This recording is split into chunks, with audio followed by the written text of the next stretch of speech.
The Spin-off Podcast Network.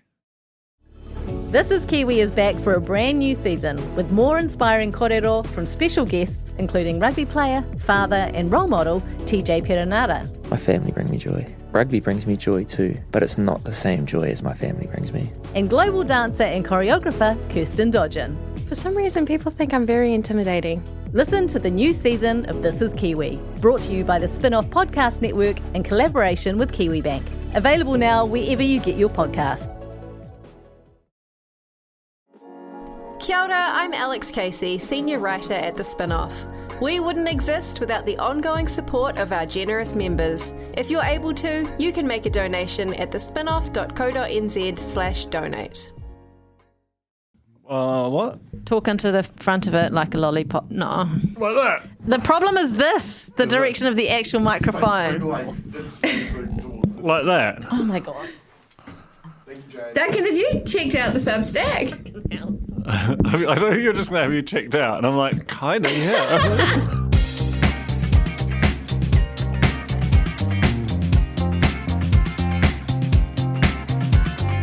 Kia ora koutou, welcome to The Real Pod. This is very exciting. My name's Jane Yee. I'm joined by Alex Casey. I'm not talking to Duncan Greive at the moment, reasons for which I'll explain shortly. But he's here. And also Samuel is here too. Look, this is our first ever completely paywall version of the show. Only corns. It's our only corns and it's really intimate. So everyone who's listening to this has shown their support for us with cash. They're all cashed up bogans. Or they work at the Spin-off and are not listening anyway. Yeah, they don't Let's be care. They real. just want to be in on the goss. Well, thank you so much, everyone, for listening. If you're... It actually... Like, I'm moved by it. Like, I was fully prepared for it to be almost nothing, but it is like existential. Like we were not allowed to go on by the administrators of the Spin-off without generating any income. Yeah, which is entirely fair. It takes up a shitload of our time, and like the fact of people saying, "Yeah, we love this enough to do that." I know it's moving. We really appreciate it in ways that we can't express, but we continue to try to express it because we love you guys. Thank you so very much for having faith in us, for sticking around with us for so long, and now putting your money where your mouth is. The we real want to be doing faithfuls. this. Oh yeah. Until death is tapping us on the shoulder and saying, "It's time." Even then, I'm going to seduce you. Even then, we will have so many in the can. There will be AI real pods for the rest of forever. Oh, that's true. What a relief. Anyway, look, we're recapping Traitors, but first of all, I think we can probably just bust into some real news. We've got a little bit of real news.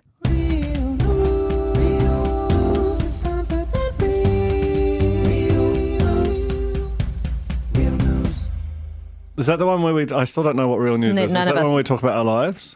None of us know anymore, but it doesn't matter anymore because we're allowed to be full chaos. Free. We're behind the paywall. It's full chaos paywall. I like how we're seeing the introduction of payment as a chance for us to be even worse. It's fine. Oh my God. They're here. They're trapped. The only real news that I have really is that Duncan, I had the stream. I feel like I over-index in your dreams for reasons which I can't quite figure out. Well, no, I don't think I do. I dream about plenty of. I'm a dreamer, and not in the Always thought of that. not in the Martin Luther King kind of way, in the actual REM stage of sleep kind of way. And I remember my dreams almost every morning, and they're often really intense. I dream about a lot of people, but there's not a lot of people that I would talk about my dreams with. So that, your perception is probably a bit skewed. You do feature, but so do lots of other people. So now it's a paid podcast where you tell people about your dreams. Yeah. Yeah. It's like a notorious conversation to be avoided. Great. What a sales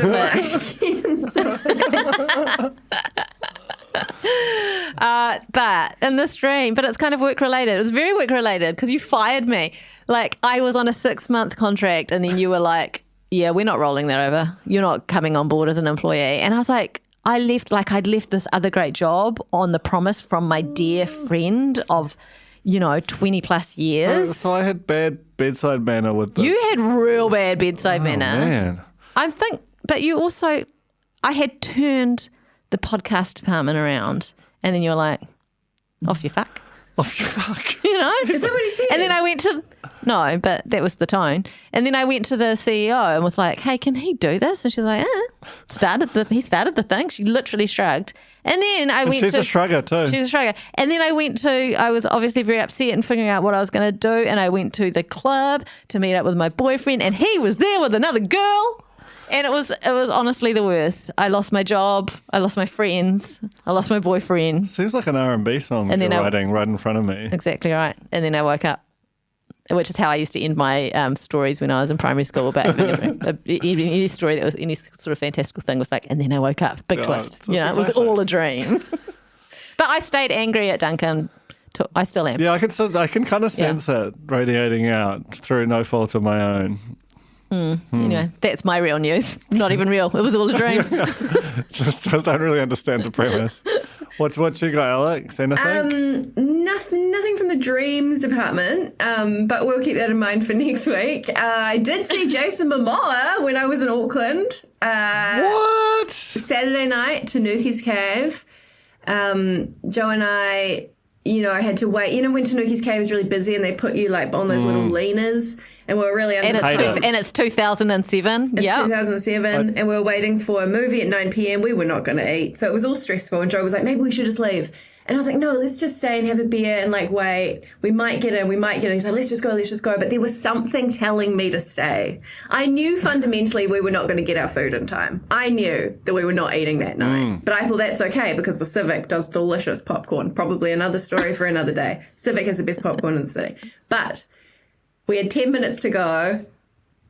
Jason Momoa walks in with one other person and slips straight into that little kind of private party room. But it's not really a room because it's got sort of shutters so you could still see. And then... Especially if you're looking very Especially if intently. you're peering through with a magnifying Hey, but glass. hold on. Detective Casey reporting for duty. So... But hold on, because Tanuki's notoriously no reservations, just show up and get what you get and don't get upset, right? Right? Do I have that right in my brain box? But I think that side And so room, what? you've got to have a conversation about the side room. Yeah, but is there like a sort of different rule for celebrities? Yes. Is what I'm... Is the answer to that question always? Yes. But what? I thought that they were just like us. I don't know. So, who... And Jason Momoa is like, I want to go somewhere to eat tonight. Take me to the hip new place in Auckland City. Who's going? I've got Tanuki just the joint. rocks the house still. Tanuki's It's Cave so is the good. best place ever. And he did talk about it the next day because I think he was launching his vodka the following week and there's been a bunch of media around that. And I think you know too much about Jason I don't know, Momoa. whatever, and he did a thing at the Sugar Club. At Sugar Club on Wednesday night, 7 p.m., he did a presentation. And in one of the interviews he was like, yeah, I love the New Zealand, I love the food, Tanuki's Cave, like immediately brought up Tanuki's Cave within mere days of attending. So it must have made quite the impact. I mean, there is a broader conversation here about, does Jason Momoa live here? Oh, yeah. Is he just with us now? Someone told me he's apparently brought like 7 of his vintage cars over with him. What the what? That's He quite does live here. strong live here behavior. Well, also they're on strike. Like he can't work, so Exactly. he might as well just lift and eat like lean down here. Like that's this is crazy. That's such a big scoop that we've got a new Zealander. Yeah. to join the likes of Noel Edmonds and Shania Twain. She's out though now, isn't No, she? Twain's Yeah, out. she's gone. Roland Gift from Fine Young Cannibals. What? Yep. What was that guy who said someone drowned in his pool? That was It was Noel Edmonds, wasn't it? no Barry? Barry. Oh, someone. Barry. But not Barry from I know. Barrymore, not no, Uncle Barrymore. Barry. Michael Barry. Michael No, Barrymore. no. Michael Barrymore. Barry. Yeah. Michael Yeah. Barrymore. Great. Again, really high quality $10 podcast a you're month paying for. here. No regrets. No regrets. He's trying to figure out a name. But yeah, we've got a great collection of international celebrities who've chosen to make their home in Aotearoa. There's a ranking, surely. Okay, anyway, let's. Anything from you to add? Yes. Oh, okay, Yes, sorry. that's the whole reason we're doing this. Is because I've got a rare. I went out to a concert on Wednesday. In fact, I'm going to remove my jumper. Hold on. What? my God. Oh, he's got merch. He's got merch. It's got merch. Oh, he went to the Luke Combs concert. Who's that? So Luke Combs is a country artist, a country sensation. He looks very angry on your T-shirt. He's not angry though. It was the most joyous occasion. So he's from South Carolina. He's from the Carolinas. I forget which, and now lives in Nashville. He was like a bouncer. He's got like a classic country music backstory. College dropout, kind of bouncer. Started playing songs at the club he bounced Just at. like Taylor Swift. And Classic. And was she a bouncer? She was a bouncer, Was she a yeah. tiny little girl? She was a tiny little bouncer. It's actually kind of a vibe. Anyway, and now he's just this absolute megastar, but it's sort of like no one... It's like either you're a crazed Luke Combs fan, because he sold out his concert at Spark Arena in minutes, or you just don't know he exists. Yeah. And it was the first time I've seen not like a country crossover artist, like a proper Nashville, from that school artist play in New Zealand, and to play, like, the crowd was so big and they all were like cowboy boots and fucking Stetsons, but it was all so sincere. It was all like young, attractive couples like singing the songs to each other. It was like... And everything about it was really, really fucking different from a typical Spark Arena show. And I wrote a review of it for the spin-off, full disclosure. And I also... You should pop it in the notes on the thing, on the Substack. Put the link in the Substack. Yeah, okay, I'll do that. And it was lovely, because my very first writing gig was writing reviews of shows. It was really nice to do it again and just remember all the crazy kind of extra layer of weird cultural shit that you get when you go along to a live concert. And I just had a lovely time.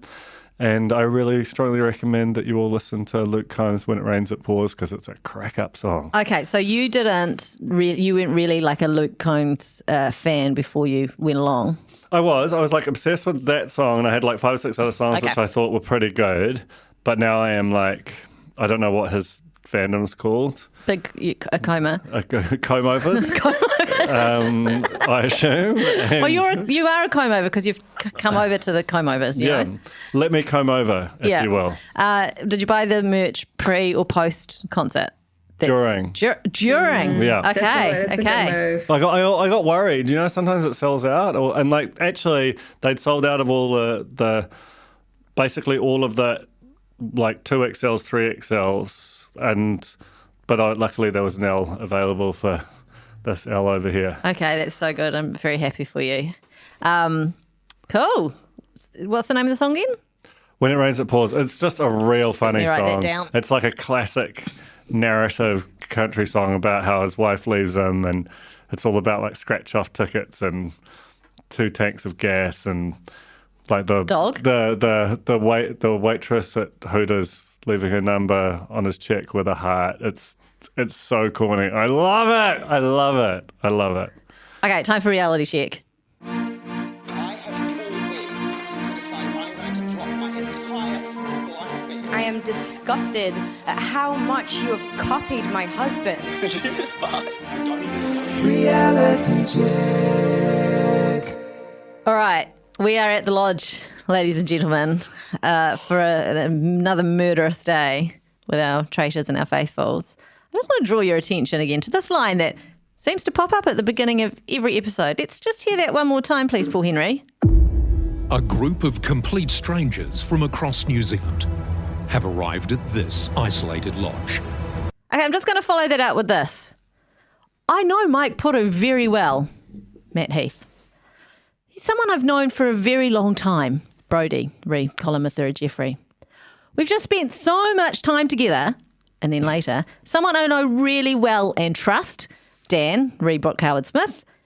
You introduced me to my wife. Brooke Howard Smith, re Mike Puru. You're a good friend of mine and I've known you for years. Brody to Mike. It's just So good.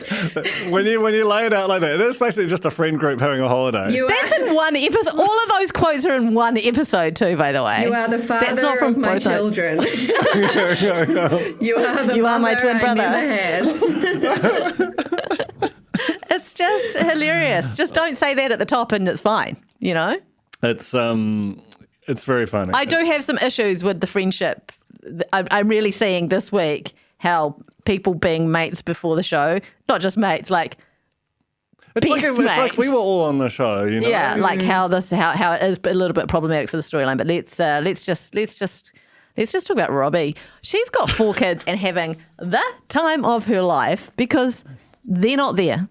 And she wants to stay in this thing for as long as possible. She has no cares about what the game really is, what the missions are, especially when they had that one where she is sent in to survey the crime scene.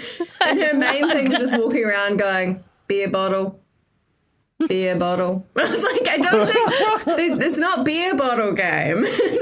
But what about when they're like, was there anything in the kitchen? Who was in charge of looking at the kitchen? And she was like, I was just about to get to that. So many beer bottles. She just doesn't. It's so funny. She is actually what everyone thinks Matt Heath is.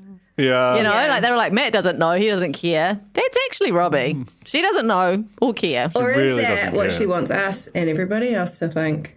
Well, no.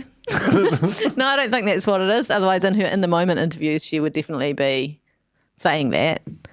There's a huge imbalance of celebs versus normies in the moment interviews. Yeah, there really is. Like Julia's a key suspect, a key threat to a lot of people.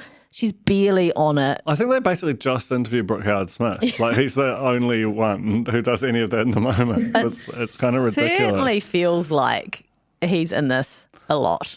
Yeah. Before we go any further, can I issue some apologies and clarifications about last week? Yes. Because I've had some feedback. Oh, what did we do? Well, first I need to apologise. This was in my power rankings for making not 1 but 2 spelling mistakes, which were brought to my attention by Traitor Dancing in my emails. Oh, no. I know, and I'm really embarrassed about this because I did do them pretty fast and I just didn't check. So I misspelled his last name, which I quickly corrected, but I also misspelled Kimberly. Oh, well, there's variations on Kimberly. Sincere apologies she got an EY for that. She's got no EY, which is rare. You know, it's just the Kimberly. Okay. It's like a quick. Yeah. So that was on me, and I'm very sorry for that, but immediately amended those. Otherwise, I've had some feedback comments last week. Uh-oh. The Woodhouse Mountain Lodge has not been used to film any other shows. The players. Well, I mean, agree to disagree. I don't think that we said that it definitely had. We were just like, it's another one of those that looks like all the other ones. It does look like all the other ones. The players did stay in separate rooms in the lodge, spread out in units all over the land. Great. So I was right about them going home at night. Yeah, all over the land of the North Island. Yeah.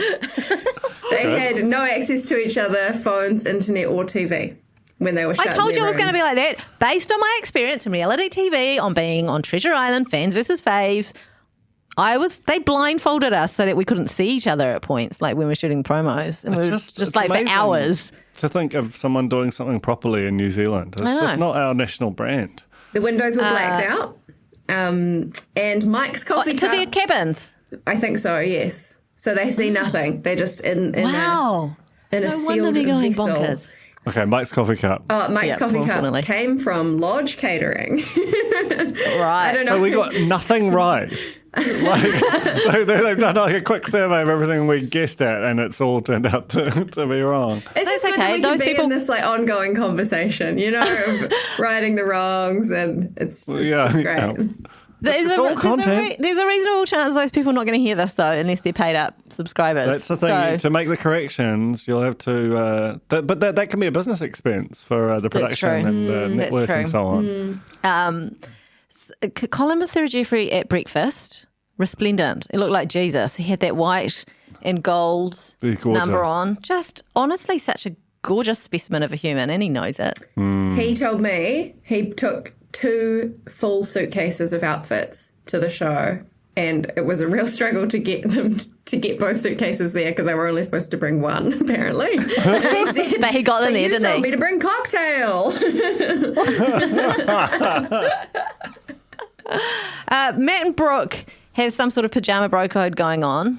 Brooke's on the inside of Mattsville population too. That's That's two's fine. I don't think they need more than that, do they? No. Also, I Matt just Brock wouldn't together. hinge that much on like pajamas. Like They are. They're not really matchy pajamas. They're both just pajamas. They're hinging so much on the smallest of things throughout this whole thing. Well, So much hinging going on. they largely hinge on we like to get rid of the ladies. Yeah. as a big content pillar. It's when they go through people they could bring on, it's just like here's some lads, there's a lady, but no, Brooke Howard-Smith is the guy that we need to join our troupe. Yeah. I still feel like even even when they did suggest, I can't even remember who it was they suggested, one of the women, it felt like can we just do that again? Yeah, it totally was a pickup. Yeah, we're just going to get a pickup. If you can think of one of the women to just mention, you don't have to choose her, but we probably need some good representation in there. Yeah, Chris has gone home, by the way. She's dead, moided. I was just going to say, gone. It's also not a mistake that the first two like names that got thrown around were the two oldest women on the show. That's like classic. That's Survivor every year. Get rid of the old ladies first. But luckily, that's changing. And get rid of the young ladies, you know? Get rid of Kristen. I mean, and all the sort of the ones in between. Yeah. Get rid of them too. And then it's Les, Argentina, you know? I just thought it was so funny when Matt Heath walked in with pajamas and Brooke Howard-Smith goes, he passed with flying colours. I trust him now to the end of the earth. By sort of wearing pajamas. It really says that there's a pretty easy way to gain trust. Is that why Matt Heath seemingly did not remove the pajamas for the rest of the day? Because he appeared to be wearing them to the mission. his blue shirt, very pajama-esque. He's really just trying to nestle in with Brooke, really get his trust there with the old just pajamas all day, all night. It's really good. Like it's quite early on in episode 3. I think like Brody tags Matt, and basically they've figured out who all the traitors are. Yeah. But after 2.5 episodes, and there's enough like confident people. I do think, you know, to your point earlier about them knowing each other. If you know someone really well and they're a bit off, like it's pretty obvious, right? You just pick up on these little micro cues. So I do think that is part of what's going on, is that these aren't just clean-skinned strangers who, when they're a bit off, that could just be their personality. It's like, you're not right here. Well, we've seen it happen twice, right? Lauren was identified by Sam, and then Dan's been identified by Brooke. Yes. So it really fucks with the format. It totally fucks with the format. And then it also fucks with the format when you have to seduce someone and it's like, all these people. How about my best friend? Yes. We can all be friends. Like when those 3 dudes were like jumping up and down at how good their Traitors team was, I was just like, this is not what it's supposed to. This is, and I know I joke about Treasure Island and bringing it up all the time because I was on it. But exactly the same thing happened there. It was just like this, you know, this bro team who just slowly picked off everyone else. It's also like that group where they were all born within like 6 months of each other, like 50 years ago. Like it's such a micro group of like poker buddies. Yeah. Even actually, there was another connection came up. Colin, by the time this goes up, you can read Colin Mather-Jeffrey's My Life in TV on the spin-off on Saturday, and he said he was inspired to be on Xena when he turned the TV on and saw his friend Dan Singh playing a villain on Xena within 6 months. What? Colin was on Xena too. So yeah, they go way back as well. It's New Zealand, you know? It's like... This is so bonkers. Especially back then. You think about our population now is like whatever it is, 5.1 million, but when these guys were born, it was about 300,000, I assume. So, like, of course you all know each other. You know, there's only one high school. It's just taken care of. I was getting pretty nervous early on in episode 3 because no one was trusting Colin. This is the info that was coming through. And Dylan very strongly thinks that Mike Puru is a traitor. Now, those 3 names. Colin, huge friend, idol of the pod, right? Dylan, a corny. And a former colleague. And a corny. Mike Puru, Mike Puru. Like, you know what I mean? That's disqualification. Mike fucking Puru. I don't want any of these people going home. Yeah. No, I know. And just honestly, the worst. And they shouldn't be attacking each other. This is the thing. It's cannibalism. There was a scene that I took a screenshot of that I want to be printed on the biggest canvas commercially available, which was Colin voting for Mike and Mike voting for Colin, and just them holding each other's names up next to each other at the banishment. And I was just like, this is the real pod artistry happening right here. The real pod eats itself. Yeah, we should get that as a mural, like Somewhere, somehow. on our clubhouse. Do we have a clubhouse? Should do. We're not. We should have a. It seems like the kind of thing we should aspire to as an organisation, being the real pod.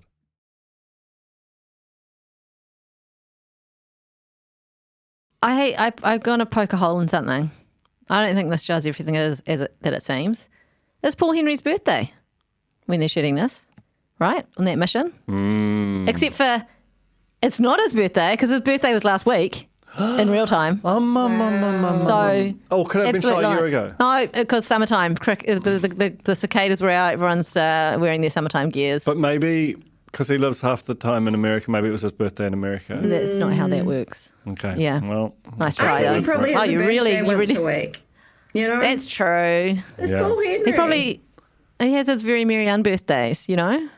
It did have that. That's an Alice in Wonderland thing, by the way. No, I know. Well, there was Alice in Wonderland all through this episode. When he was I know, like, so he should have said, he should have done it's my unbirthday. That's what he should have done. That would have been a great call. Anyway, never mind. It's not his birthday, but there is a song bells challenge, which was ridiculously easy. Again, when you look at the UK version of this, they had to use big church bells that they had to pull on, so very much harder to get a recognisable tune out of it. And also the music boxes were all over the house. They weren't just sitting there in a line, 3 songs, 3 music boxes, process of elimination, 3 very recognisable songs. That part of it was just way too... In fact, even finding the sculptures seemed too easy. It's too easy. You don't care, do you? Well, I don't really watch these. I sort of busy myself with other things. Well, I mean, they did seem like they had to run a fair bit. We did get some good action from Colin. Like, there was a good cut between... Brodie's a runner, right? Like, she's athletic. She was running all over the place. And she's like, we're doing well, but I have to remember, you're only as strong as your weakest person. And then it cut to her going, Colin!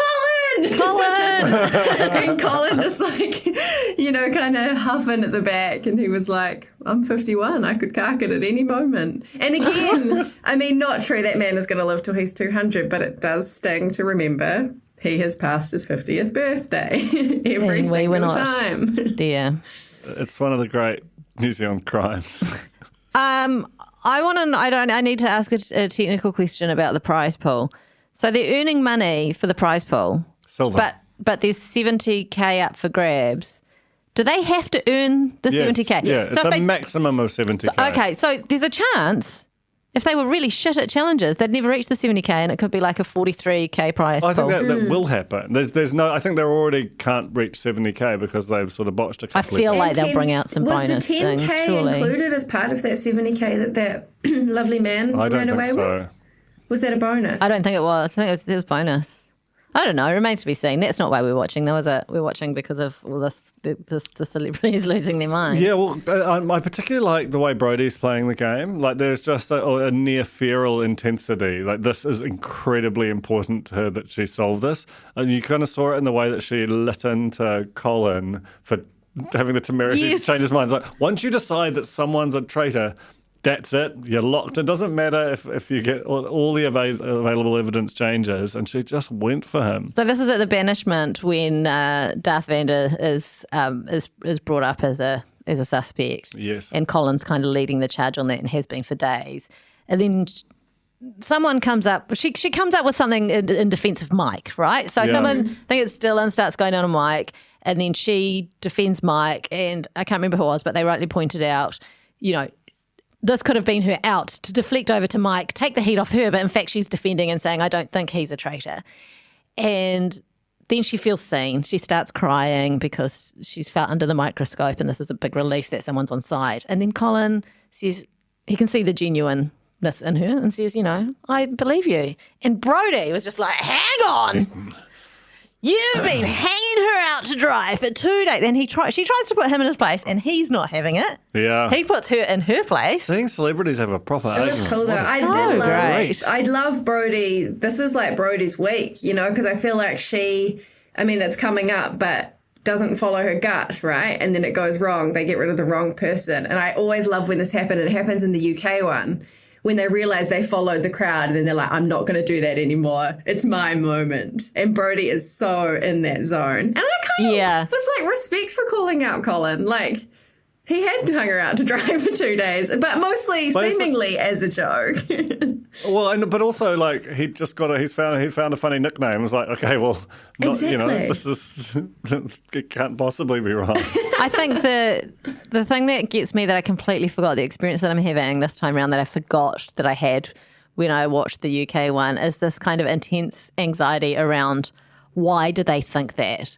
So they'll say, I've got a huge target on my back now because I wrote down that thing. And then I'm like, why? And I'm starting to do the fucking, the big, the mind map and the bits of string everywhere to figure out, like, why does that give you a target on your back? Or why does talking to that person? And I'm like, my notes, I can't even go off them because they're all like, so when you see how much they talk about people who vote differently from the majority, like, these are my notes, which I'm not obviously going to say. Are you going to put them in? I feel like these could go. They're really stressful. I've got things like evidenced by Brody saying she voted for Mike to cover her own ass. But I mean, the thing is, it's not good pod notes. Well, it kind of is like. Because Brody has got a very prosecutorial style. Like she is advancing this like a lawyer building their case, which is a really, really good televisual approach to take with it. Because some of them it's very much more vibes based, but there's a few who are very much lawyerly about it, and that makes those kind of the what are they called? The round tables. Round tables. So. So compelling. I also think Dan was sort of hanging back a bit in week one, but I thought it was really smart at the round table how he immediately saw an opportunity to seed Dylan for next week.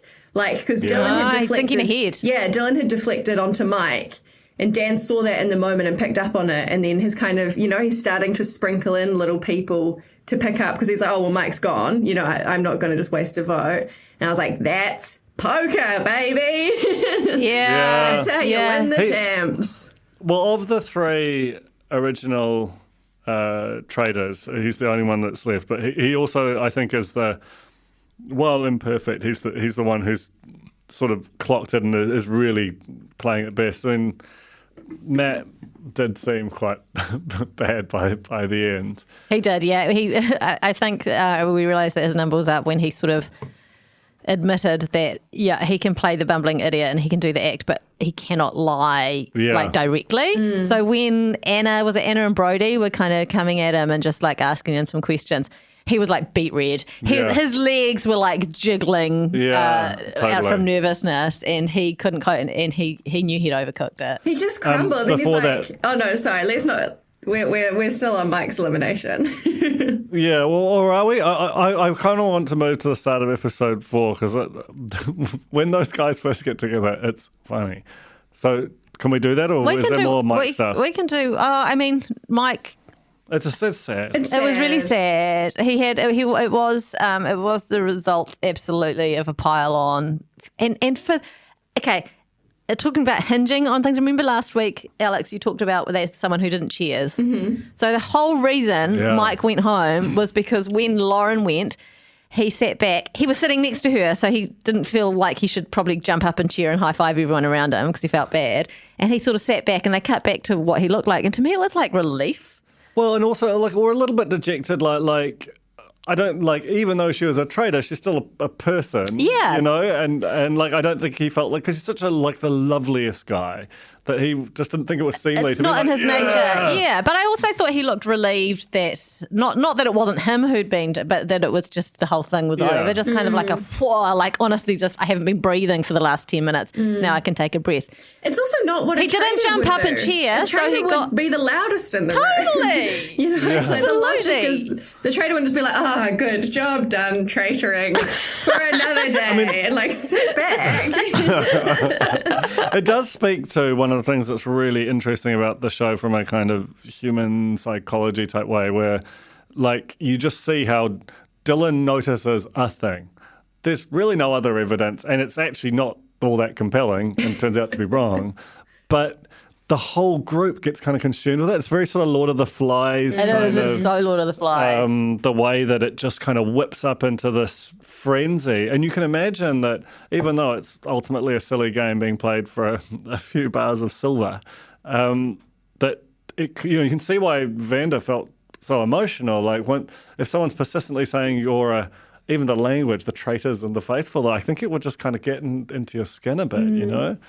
I think that bringing Brooke on, had Matt not been banished, he wasn't going to be long for this world anyway. No, he had the yips. He had the yips, and he would have been at some point.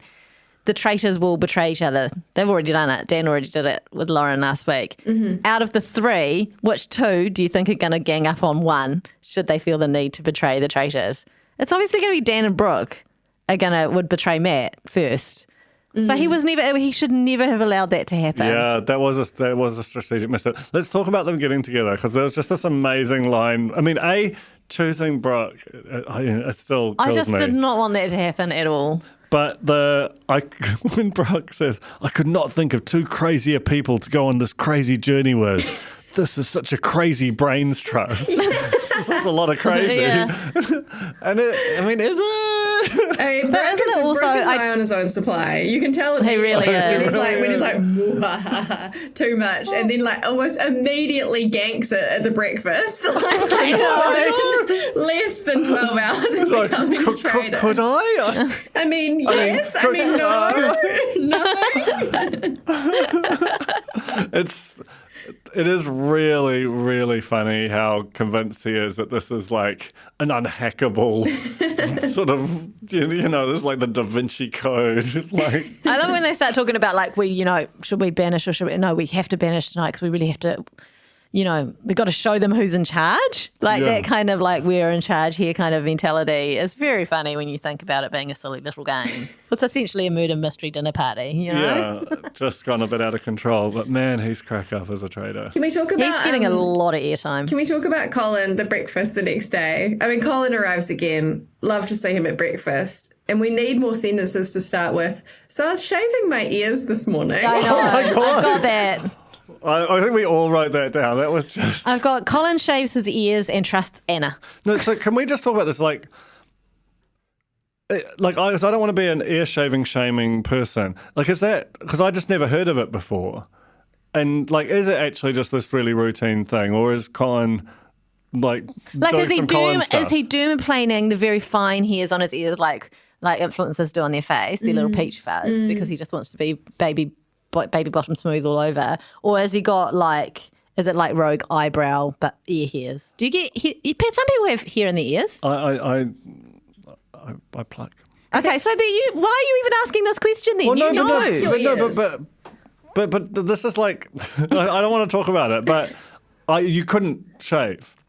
Right. Well, so look, the point is this is actually just like a regulation activity that we just don't talk about. Samuel? Like a nose trimmer, you can use nose trimmers for your ears. Okay. And then people would say that... It's also just the way he says it was just so beautiful. I prefer to think he's got one of those lovely little dermaplaning blades and that he's just doing just the fine we can't even begin to imagine Colin Mathuri's daily beauty routine. Nor should we. That's true. Because it is a state secret. Yeah. It's one of our most valuable pieces of IP as a nation. I have an issue. I can't believe I didn't think of this when I was watching the UK one. But when people come in for breakfast, if you're the second to last in, you're not a traitor. Can you see how that works? Because as viewers, we have got the two people and we don't know who's coming in. So if they send in a traitor second last, Oh. Do you know what I mean? Oh, yeah. If they send a traitor signal us, that that's takes away the suspense from us. So That's a really good. as a player, you maths. should know that the second to last person coming in is definitely not a traitor because it would ruin the viewing experience at home. Jane, you are this is what's going on in your crazy note land. That is my lab, is what it is. Wow. It's my brain's trust. What about? If you're like, But then sometimes when there's no one's gone home, what then? Doesn't matter. Well, then, if no one's gone home, you have to eradicate that. If someone's been killed overnight, the second to last person in is not a traitor. yeah. But if someone says, like Brooke Howard-Smith did, that he is a traitor. Or the last, basically. sorry, the last they are person a in, traitor. not the second to last, the last person in, Yes. the last person in. No, the last person in. Yeah. Oh gosh, she's no. scrambling. Oh no, it's She's broken. glitching out again. The bumbling You're going to need to professor. restart the internet, Samuel. Let's move on. Did you notice that Dan was wearing a Los Polos Hermanos t-shirt from Breaking Bad? I did. What is he trying to communicate there? He is the What is it? What is it? I don't the know. ultimate villain of the show.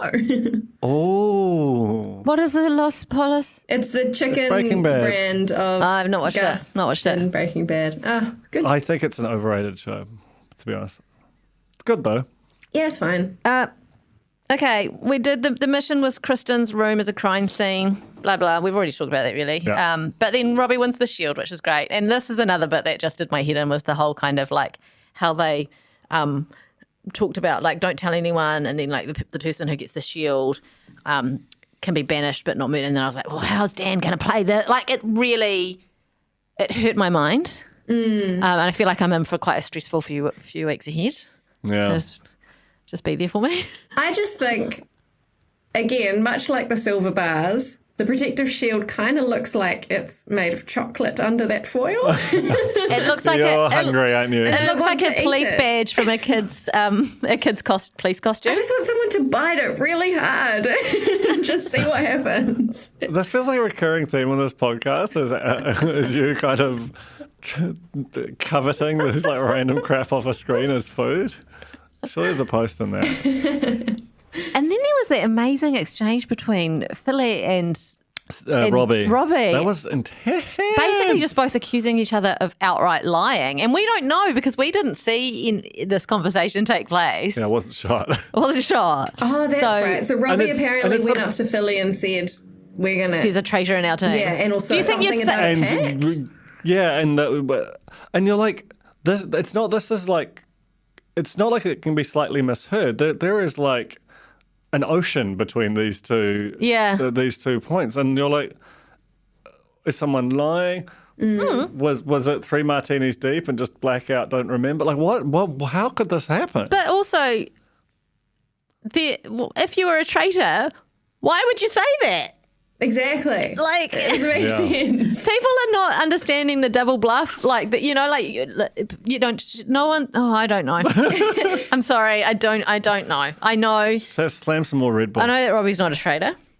Because you're watching the show. I know that Philly's not a traitor, and they're eating each other alive. Well, the traitors look on. Yeah, Can we that's just talk before we get to the banishment about that messed up crime scene challenge when Paul Henry was running through what the changes might be, and he'll be like, this normal lamp changes to a ghastly lamp, and it just changed to like a white lamp, like it was just totally normal. And then Well, the normal lamp and the ghastly lamp were basically the same lamp. yeah, and then the thing that all the teams missed, which Paul Henry couldn't believe, was quote unquote luxury cushion. a glaringly obvious fancy cushion, which is like just had some tassels on it. Tassels. It's just great. More great budget missions. Really respect them. The other thing about this mission that I really enjoyed was that they had this whole poltergeist thing, you know, and the lights went out, and then everyone screamed because the lights went out, and they're like, but it's daytime. And there's light like filtering in through the shutters. It's not dark. It's not dark. Didn't get dark at any point. Very, very good. Very, very economical kind of a mission, and I enjoyed it very much because of Robbie. And I also enjoyed the fact that Sam Smith spotted he spotted all the clues in his region and is legally blind. Incredible. And it was just a nice touch. The logistics of this. So they've got 60 seconds to check out the room, then the poltergeist come, and then they've got 60 seconds to see the changes. It doesn't happen in that order, though. Each team surely must go in, get their 60 seconds, go out, have to wait outside while the production go in and change the things around, and then all go back in one after the other again. So there's got to be some handicaps going on there, right, between whoever's has to wait the longest, unless they stagger them in the same order. But then maybe the downtime is good because you can like share your acronyms You can you've learned, negotiate. or like You can make pacts and talk about there being a traitor in your team. count beer bottles, all of the stuff. All of those things. I don't know. I thought it was spooky. I mean, I'm easily chilled, but I was like, when those lights flicked off and then flicked on again and everything was different, I was like, the nun. It's scary. Brooke has come up with this really weird thing where he's trying to convince everyone that Robbie is a traitor. And then his reasoning for why they should banish her flips because he can't convince everyone she's a traitor. So he's just like, she's just not very good at the missions. So, what it means is she's not a celebrity. Get her out of here. Yeah. So he's hoping that, like, by buying into this idea, getting people to buy into this idea, if she's not going to be able to make us enough money throughout the missions, we should get rid of her. But why would you ever deliberately get rid of someone you think is a faithful instead of a traitor? Unless you're a traitor, yeah. Because you're a traitor.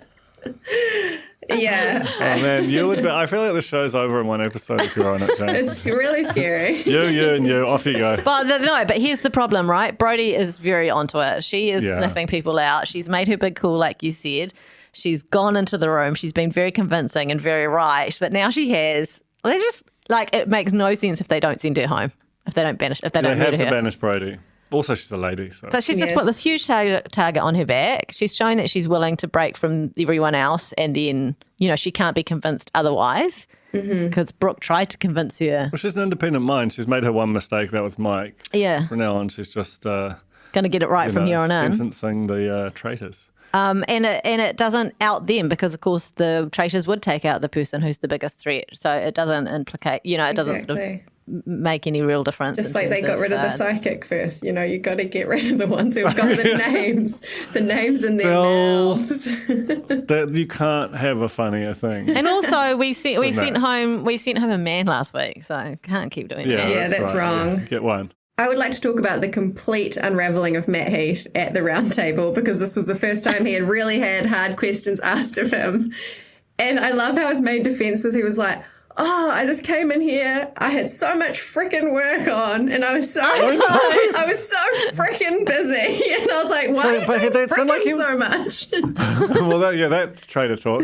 But it's also like it sounded like he had his laptop out and he was sort of, banging out some pre-recorded links for Horaki in like a quiet place on the set. Like it really sounded like he was doing 2 or 3 other jobs while at the Traitors. Yeah, I've got a beer and pie July is on, it's all go. It's all go. He needed to think about what his story was going to be. He needed to think about like a convincing defense as to why he was not a traitor, and that was just not remotely close to a good defense. What you've got to do, everyone would have been busy, and then he was just like, and then I was, so I thought I didn't really care about the game, but then like yesterday I decided I do care about the game, so that's why I've been different. Me. There's just this weird thing, and even Julia did it too. Well, you just have to emphatically, the first thing you have to say is, I am not a traitor. If you don't do that, it's really suspicious. You have to say, I am not a traitor.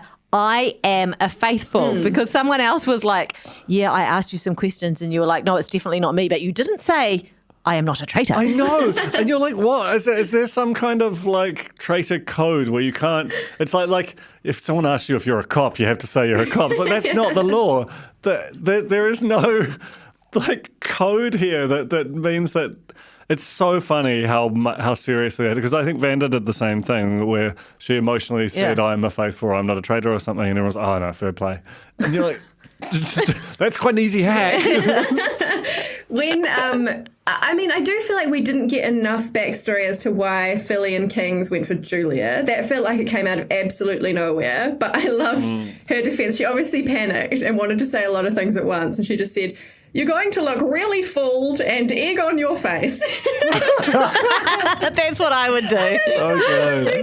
You just like, what are all those things that people say? Like, just put them all out at once. It is quite a clever thing to say, though, because you're playing on their, on their fear that they get it wrong. And their vanity, Yeah, and just being like, you're going to feel, remember how you felt after Mike? You're going to feel like that about me too. Except for, no, you would never feel like that about anyone else other than Mike to that level, because actually literally the nicest man on the planet. He killed Jesus. And he had little tears welling up. His journey was, Well, because Mike, he's always like right next to the opportunity, and it doesn't. Oh, no! It's the sandwich.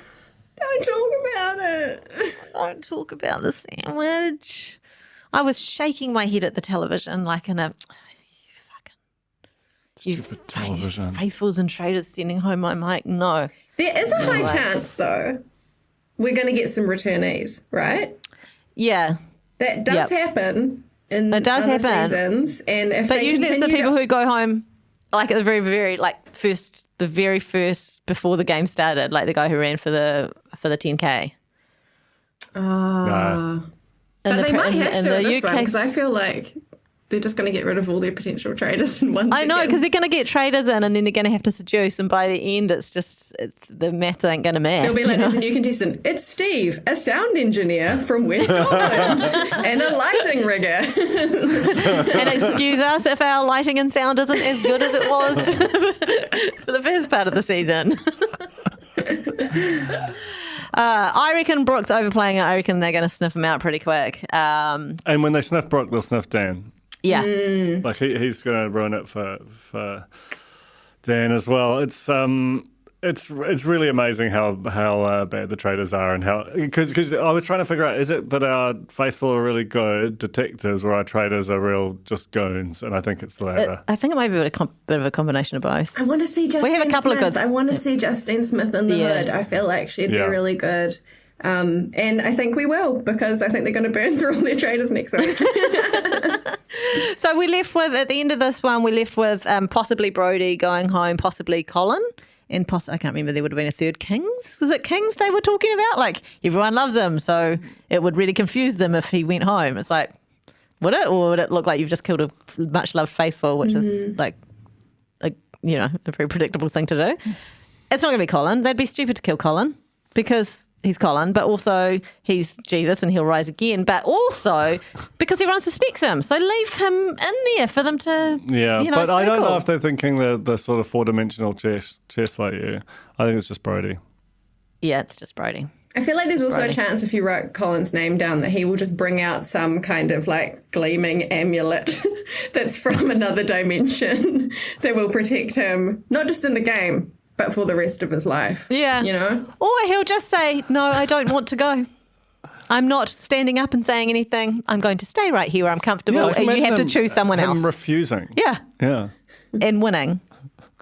I don't know if you can hear that. My stomach is grumbling. It's time to go. It's time to go. It's been lovely pod. Thank you so much. Thank you so much, you generous, wonderful people. Sorry that I have been just so all over the place this episode, because it's only because you care too much. I care too much. Like, I'm losing sleep over this. With this, and with you bloody firing me in my sleep. I won't do that again. It's a hard time. I need more Red Bull. Thanks, Alex. Thank you, Jane and Duncan. Thanks, Duncan. Thanks, Samuel. Thanks, Samuel. Right, he arose. He did. He's back from a sick bed to produce this masterpiece.